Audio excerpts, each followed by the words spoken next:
Ladies and gentlemen, welcome today to another predictions video on the channel. The Xfinity 500 at Martinsville to decide who the final four will be racing for a championship next week at Phoenix. We're going to give all the in-depth fantasy analysis advice today and much more. Like, share, and subscribe for more daily NASCAR content as we get into this video. So as usual, we go through a few drivers not to have in your lineup, a few drivers that could be potential sleeper picks for the win or great runs that don't usually consist of having speed that can win races. More relevant maybe to have that happen on a short track like Martinsville, and then the must-haves at the end of the day. And also at the end of the race, my predictions for who the final three drivers will be to lock themselves into the championship four to compete with Kyle Larson for the championship at Phoenix next week. So as far as the don't-haves go, I have to put at least one playoff driver in here. I actually have two drivers total, and they're both brothers. I got the Busch brothers on here. We're going to start off with Kyle Busch, means he is in the playoffs. Of all 8 drivers, including even Kyle Larson, well, I'll exclude Kyle Larson, of the 7 drivers that have not locked themselves into the next round of the playoffs, or at least the championship four, Kyle Busch seemingly has not had the best success here over the last 2 seasons specifically. He has finished 10th and 9th in both races, the last 2 races, really. 9th last year in the fall, 10th earlier this year. Not by Kyle Busch standards great at Martinsville, and then the 2 races before that he finished 19th and 14th. So the last 4 Martinsville races have been 10th, 9th, 19th, 14th place finishes, and he has only led 5 laps in those 4 races combined. Again, considering the fact he has a few wins at this racetrack, I don't expect Kyle Busch to be a contender for the win today, and that is not good considering he is only 1 point to the good on the playoff grid. I do think one of those drivers below him will take that final spot. Best thing for him is maybe hoping that Hamlin or Chase Elliott get into trouble early, so maybe he could contend with them. I think he's got the potential to still get a top 10 today. I'm going to predict that he won't, but I don't really see him finishing better than 6th, 7th, and not scoring a lot of stage points when guys like Martin Truex Jr. and Ryan Blaney, who I'll talk about in a little bit, I think could contend for wins later today and likely score a lot more stage points like they did in the spring. Kirkbush, as mentioned, is another don't-have pick. You should not put him in your lineup, much like Kyle Busch. He does have 4 top 10s recently within the last 6 races at Martinsville, but if you look prior to that, he's only got 4 top 10s in the last 14 races at Martinsville. So most of his success has came lately at the paperclip short track, but I just don't see how he can overcome the odds considering the fact that he isn't in the playoffs. And looking at, again, really the 7 playoff drivers in this race that are not locked into the next round of the playoffs, I think that they all have a very good possibility of finishing in the top 10. Even Larson, even though he's not that great, his best finish is 5th at Martinsville in, I believe, like 10 career races here, 11 career races, whatever he has, career races. I know it's in the small double digits, but Larson is not particularly well here. Just the speed the 5 cars had on virtually every track this year, I think could be dangerous.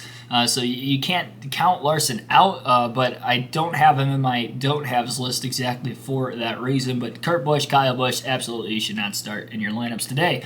As far as the sleeper picks that could potentially be a garage pick, this is a guy I haven't really talked about a lot this season in general, let alone with the sleeper picks. Matt Debenedetto has some pretty good Martinsville stats. His last 3 races at Martinsville, which would all be with the Wood brothers, he has finished 12th, 10th, and 7th in those 3 races. He hasn't really led any laps. He has scored some stage points in the back half of the top 10, but if you're looking for a 5th starter in your lineup, I think Matt Debenedetto is a good route, and my prediction is Matt Debenedetto will get his final top 10 for the Wood brothers today at Martinsville. Also, Eric Almirola is another sleeper pick. Why Eric Almirola? He's only got 3 top 10s this season. Well, all 3 top 10s have come on 750 horsepower packaged ovals, specifically the flatter ovals. His top 10s consist at Richmond. It consists earlier this season, of course, winning at New Hampshire and even Nashville, which has a little bit more banking and it's more than a mile in length, but it's still one of the flatter of the 750 horsepower racetracks. So I do think that Eric Almirola will be probably my biggest upset pick as far as getting a top 10 today. I think he gets his 4th top 10 of the season. There's only a possibility of really only having a couple drivers finish in the top 10. Again, much like Debenedetto, I don't think he's going to go out there and compete for a win by any means. I think there's just too many stronger cars ahead of him and drivers who have been more consistent on these tracks, but I don't count either one of those two out of getting a top 10. Again, for a garage pick, probably somebody you haven't really started a lot in the playoffs, so I'm sure you have some starts for them. I think they're a good pick for maybe your 5th or 6th guy in your lineup today. So I'm rolling Debenedetto, going out on the limb and saying that they will get top 10s at the end of the race today. As far as my picks for who will absolutely run well, compete for the win, it's going to be the usual suspects as far as the last 2 seasons are concerned at the Martinsville Speedway.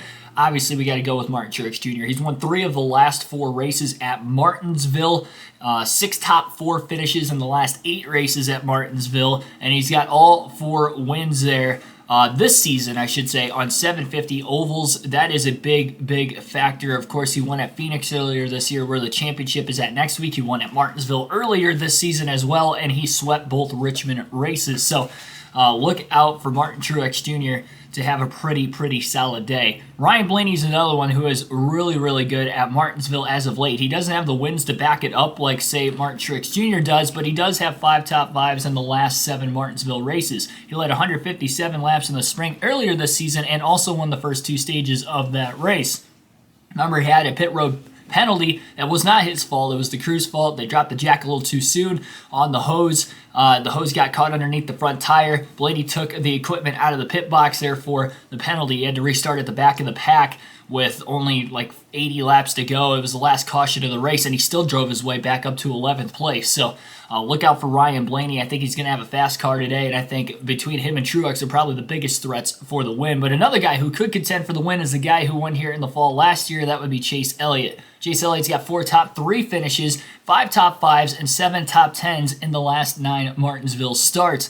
Of course, again, he won this race last year. He also led 236 laps in that fall race last season, so I think Elliott is pretty much a good favorite. I think he'll play a little bit safer strategy, knowing he's got a pretty big points cushion. But if we look at the Xfinity race yesterday, Justin Allgaier for Junior Motorsports did the same thing, and it actually costed him because one of those drivers below the cutoff line won, knocking him out of the chase. Now, because Elliott's in a little bit different circumstance with him being him and Hamlin being the 2nd and 3rd seeds versus the 3rd and 4th seeds. I don't think that's going to really affect him as much as what it affected Allgaier yesterday in the Xfinity race, but I do look at that as a potential if he doesn't score a lot of stage points in the first stage or 2, and then he ends up running back half of the top 10. Ryan Blaney, Martin Truex Jr., especially those two, I think could actually maybe catch him on points. So then if we get a winner below the cutoff line, it might be a little closer for Elliott, but barring like a Harvick-like performance last season, I think Elliott and Hamlin are definitely locks to make it into the next round.